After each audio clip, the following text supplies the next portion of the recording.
여호와 하나님을 찬양합니다. 할렐루야. 우리 한국 사람들이 싫어하는 것 중에 한 가지가 병원 가는 겁니다. 예전보다는 많이 나아졌지만은 웬만하게 아프지 않으면 병원을 잘 안 갑니다. 참기 어려울 정도가 돼야 겨우 갑니다. 그러다 보니까 병을 키우고 큰 어려움을 당하는 경우가 종종 생깁니다. 지혜로운 사람은 건강을 위해서 미리 기도하고 미리 건강진단을 받습니다.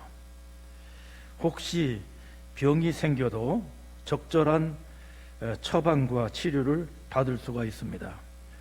이렇게 해야 건강도 잘 관리할 수 있고 또 활기찬 삶을 살아갈 수가 있는 것이죠. 신앙생활도 마찬가지예요. 영혼의 상태, 자신의 영혼의 상태가 어떤지 미리미리 진단하고 치유해서 영적 건강을 유지하는 게 참 중요합니다. 영적 상태 진단과 치유를 위해서 하나님께서 주신 말씀이 있어요. 성경 곳곳에 나와 있지만은 특히 요한계시록 2장부터 3장 말씀이 아주 대표적입니다. 거기에 보면은 주로 1세기 당시 소아시아 7교회에 보낸 편지가 나오는데 그것은 예수님께서 사도 요한을 통해 가지고 그 당시 교회들에게 주신 말씀이에요. 7이라고 하는 것은 7이라고 하는 것은 성경적으로는 완전수입니다. 뭐 꼭 카운트 다운을 해가지고 하나, 둘, 셋, 넷, 다섯, 여섯, 일곱 그런 일곱을 의미하는 게 아니라 모든 것을 총망라하는 대표성을 의미하는 숫자가 7입니다. 그러니까 소아시아 7교회는 그 당시 실제하던 7교회를 가리킬 뿐만 아니라 모든 시대의 모든 교회와 성도들을 대표하는 것입니다. 다시 말씀드리면 이 말씀은 오늘 이 시대의 모든 교회와 성도들에게 주신 말씀이라는 거예요. 이 말씀을 보면요, 요한계시록 2장 3장까지 말씀을 보면 그 내용이 칭찬과 격려 그리고 책망과 권면 이렇게 되어 있습니다. 이 말씀에 우리의 모습을 비춰보면은 영적 상태를 진단할 수가 있고 혹 문제가 있으면 치유하는 방법도 배울 수가 있습니다. 그 중에 오늘 본문은 마지막으로 아시아 7교회 중에서 마지막으로 라오디게아 교회에게 주는 편지입니다. 당시 라오디게아 교회의 모습을 통해서 오늘 이 시대의 교회와 성도들의 모습을 보게 되는 겁니다. 여러분, 라오디게아 교회의 문제는 무엇이었을까요? 영적 상태는 어떠했습니까? 한마디로 표현하면은 열심히 식어진 것입니다. 열심히 식어진 것이 라오디게아 교회의 영적 상태입니다. 식어진 가슴, 식어진 행동, 식어진 신앙의 행동, 식어진 신앙, 그게 문제였습니다. 그리고 이것은 오늘날 우리 한국교회의 문제고 우리 교회의 문제고 저와 여러분의 문제일 수 있다는 사실입니다. 아무쪼록 오늘 말씀을 상고하면서 각자 영적 상태를 진단해 보시기 바랍니다. 그래서 혹시 나 자신에게도 어떤 문제가 있다라고 생각이 들면 회개하고 다시금 신앙의 열심을 회복하는 그런 좋은 기회로 삼으시기를 간절히 바랍니다. 먼저 라오디게아 교회의 배경입니다. 라오디게아는 소아시아, 현재 터키죠. 남서쪽, 터키 남서쪽에 위치한 도시입니다. 현재로서는 에스키 햇살이라고 부르는 그런 도시인데 1세기 당시 이 라오디게아는 교통의 요충지였습니다. 교통의 요충지고 상공업이 발달된 그런 중심 지역이었습니다. 특히 금융업, 그리고 양모업, 그리고 의약업, 이 3대 산업이 발달을 했습니다. 그리고 북쪽으로 7km 정도 지점에 헤아라볼리라고 하는 온천지대가 있는 곳으로 유명합니다. 지금도 가면은 이 헤아라볼리에 가면은 사방에서 김이 무럭무럭 나오고 온천물이 솟아나고 많은 사람들이 온천욕을 즐기고 그럽니다.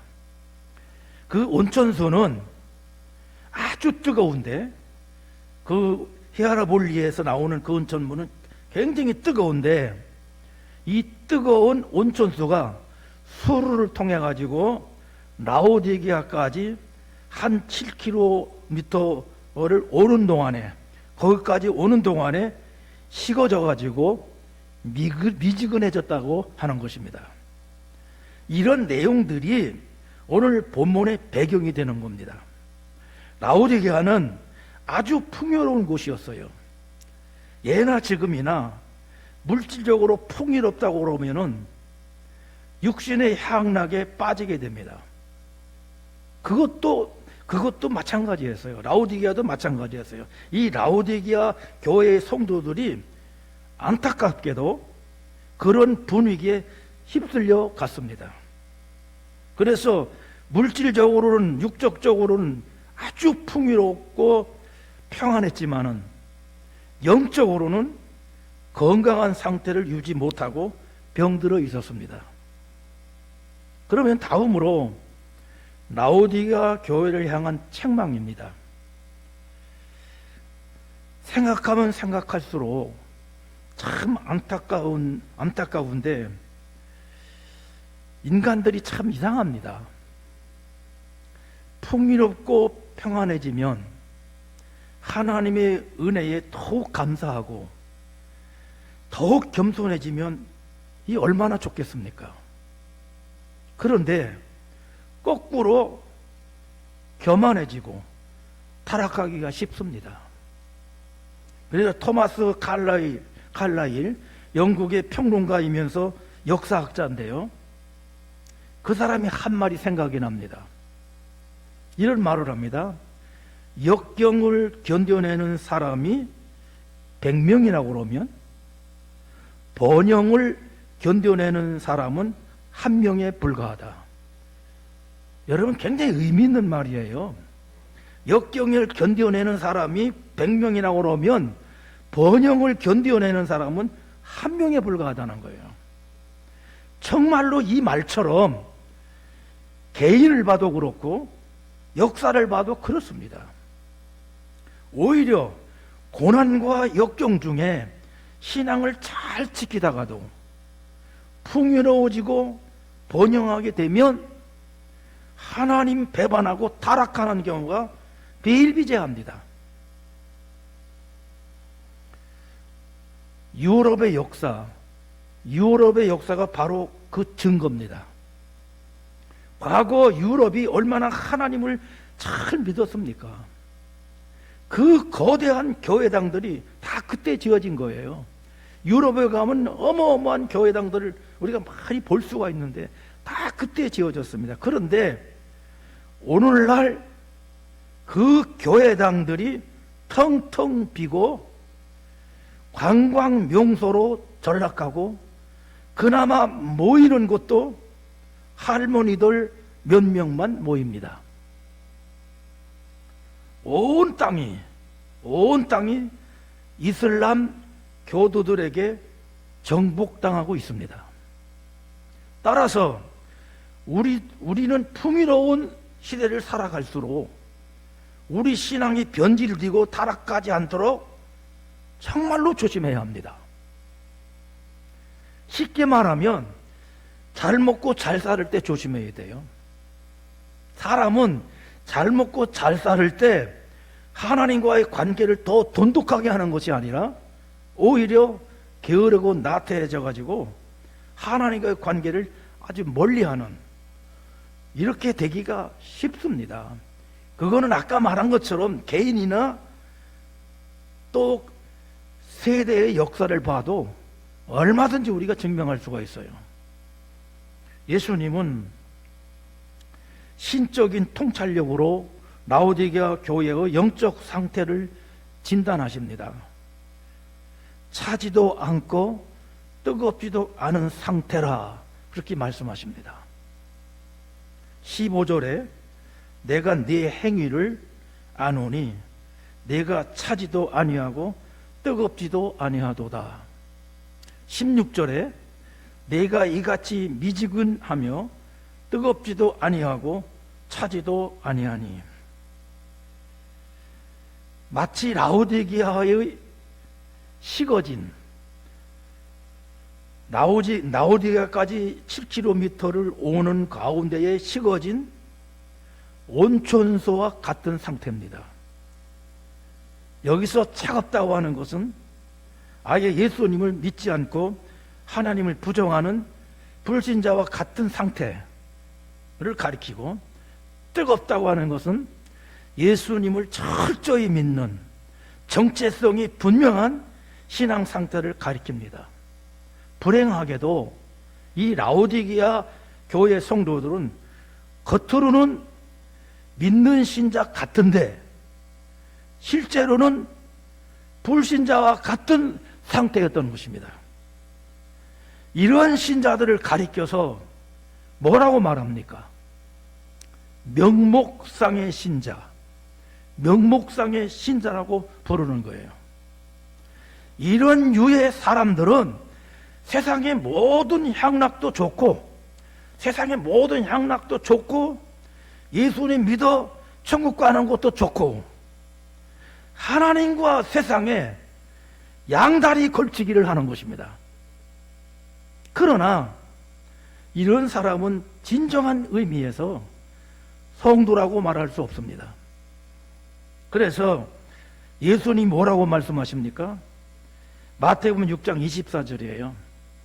한 사람이 두 주인을 섬기지 못할 것이니 혹 이를 미워하며 저를 사랑하거나 혹 이를 중히 여기며 저를 경히 여김이라.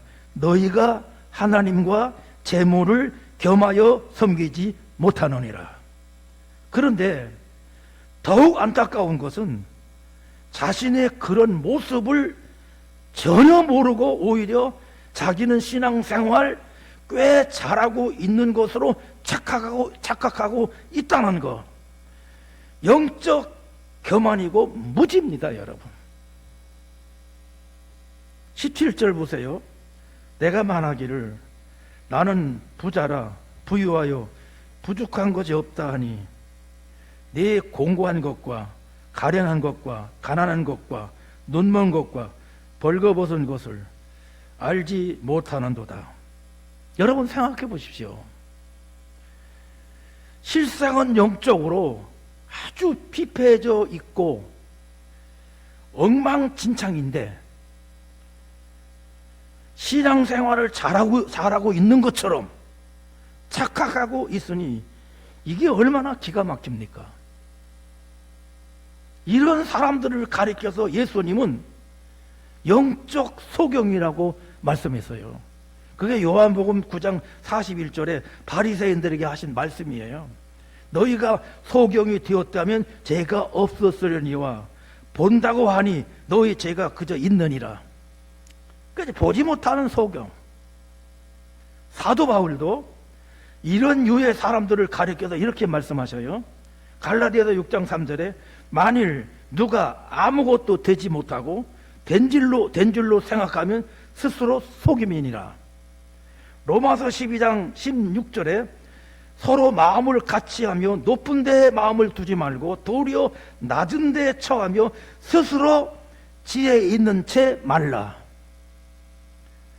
이런 사람들은 참 하나님 자녀도 아니고 참 하나님 자녀도 아니고 천국에 들어갈 수도 없습니다. 그래서 예수님이 뭐라고 그랬습니까? 15절 하반절에 내가 차든지 덥든지 하기를 원하노라. 16절 하반절에 내 입에서 너를 토하여 내치리라. 차지도 않고 뜨겁지도 않은 물은 너무 밋밋해가지고 뱉어버리게 되는 것처럼 버림받게 된다. 너희들은 버림받게 된다라는 아주 무서운 말씀입니다. 자, 그러면 다음으로 라오디게아 교회를 향한 권면입니다. 그래도 다행인 것은 예수님은 그들을 완전히 버리지를 않습니다.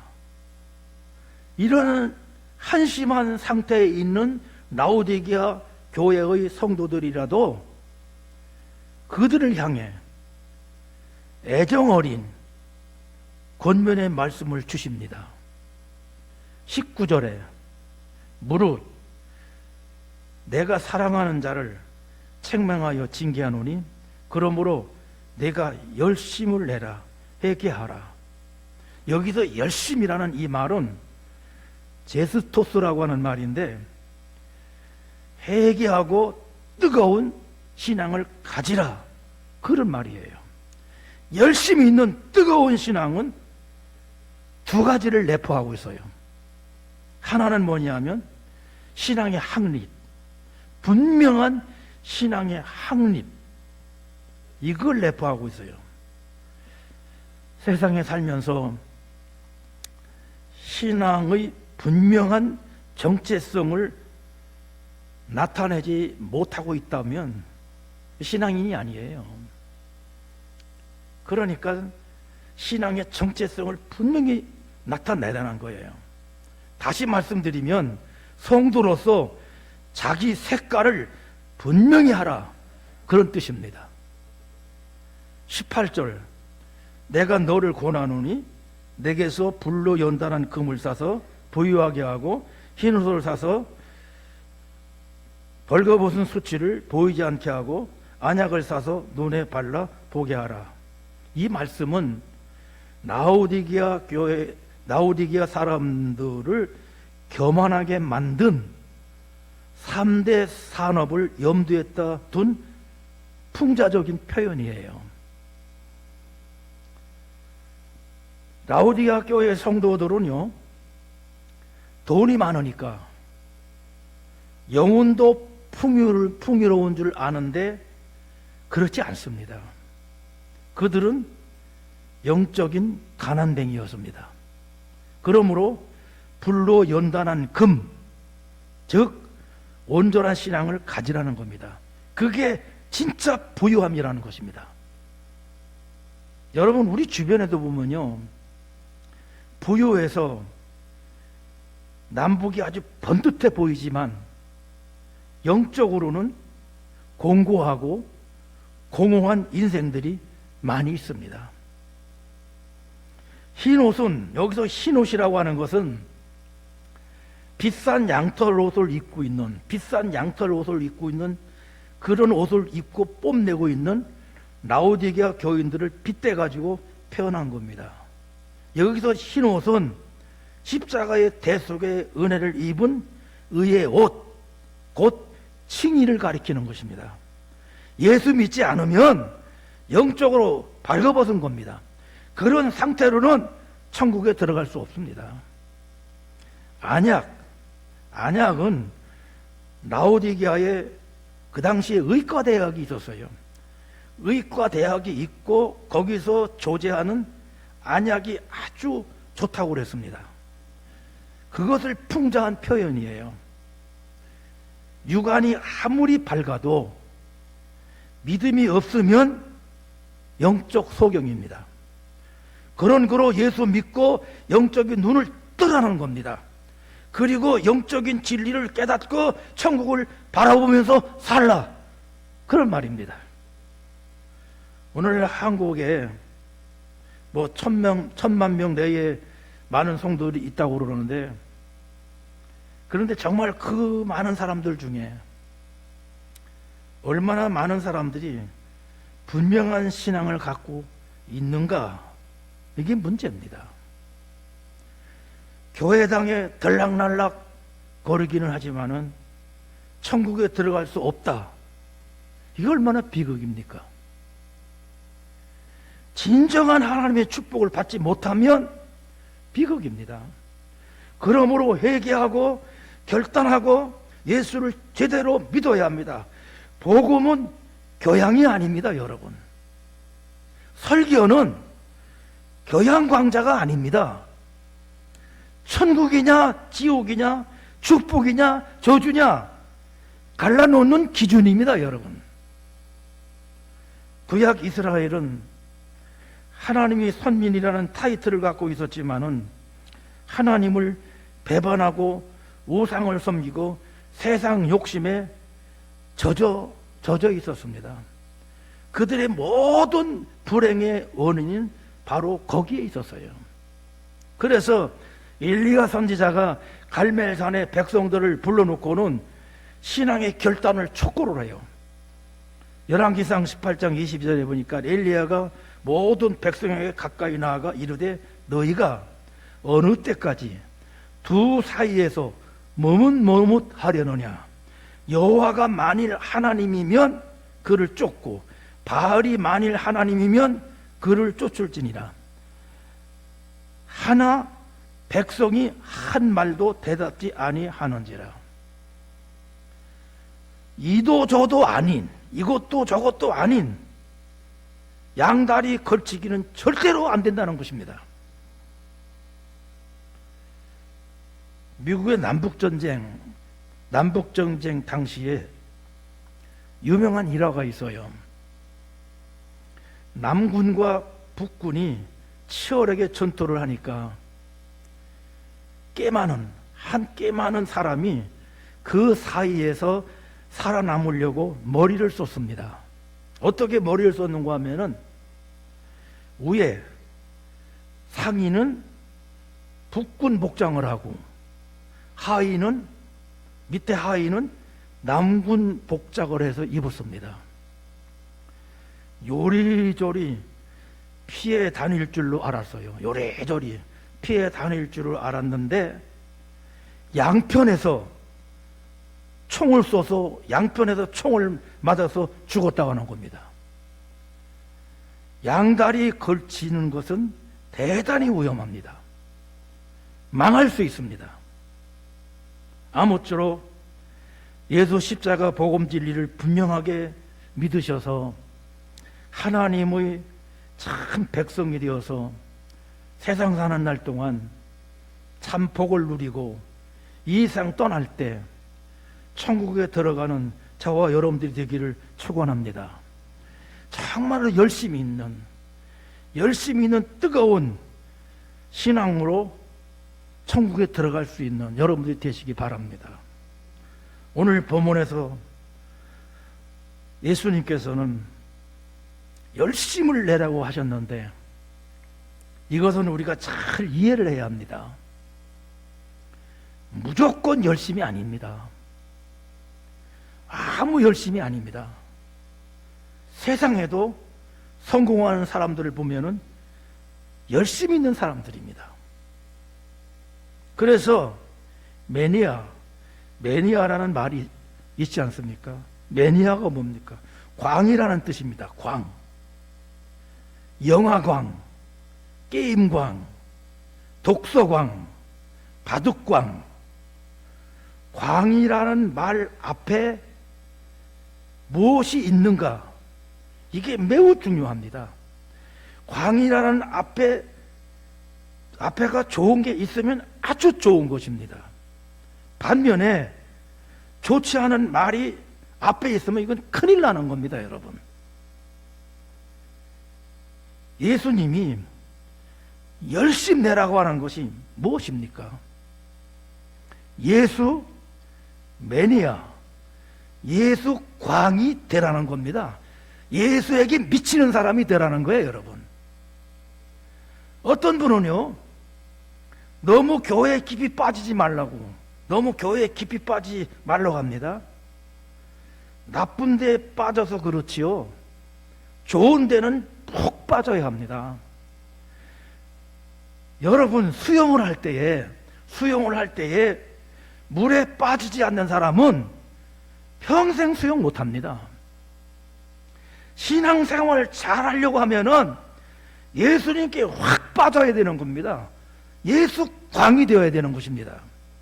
그러면 예수님께 빠지는 게 과연 뭡니까? 예수님께 빠지는 거, 예수의 광이 되는 것이 뭡니까, 여러분? 그게 20절 보세요.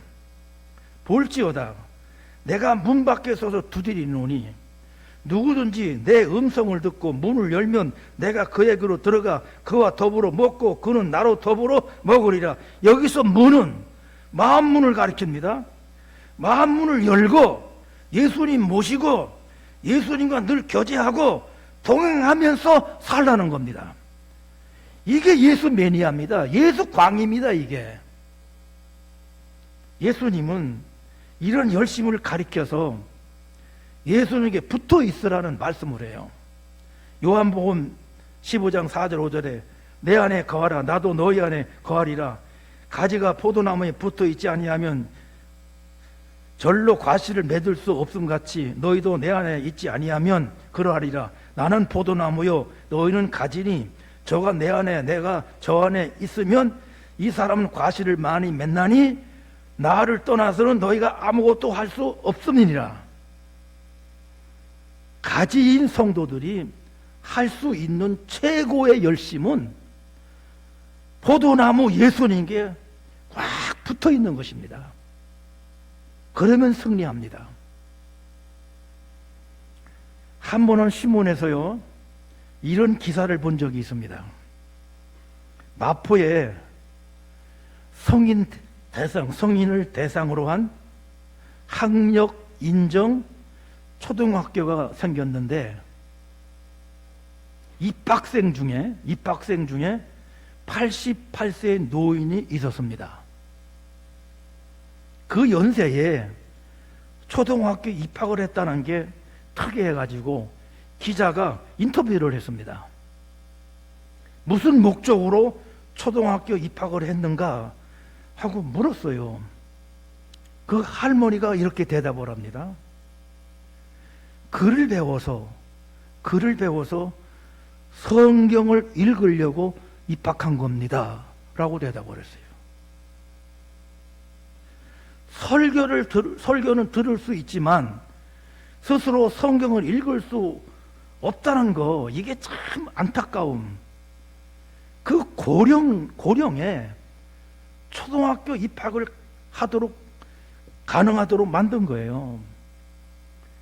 여러분, 우리에게도 이런 열심이 있어야 합니다. 이게 예수 매니아, 예수 광이에요, 여러분. 예수님께 푹 빠져 있는 거예요. 그리고 기도에 열심을 내야 합니다. 시편 81편 10절에 내 입을 넓게 열라 내가 채우리라. 부르짖어 열심히 기도하라는 거예요. 우리가 기도할 때 소곤소곤거리면서 기도할 수도 있지만 때로는 소리를 쳐서 부르짖는 그런 기도를 하는 열심히 있어야 되는 겁니다.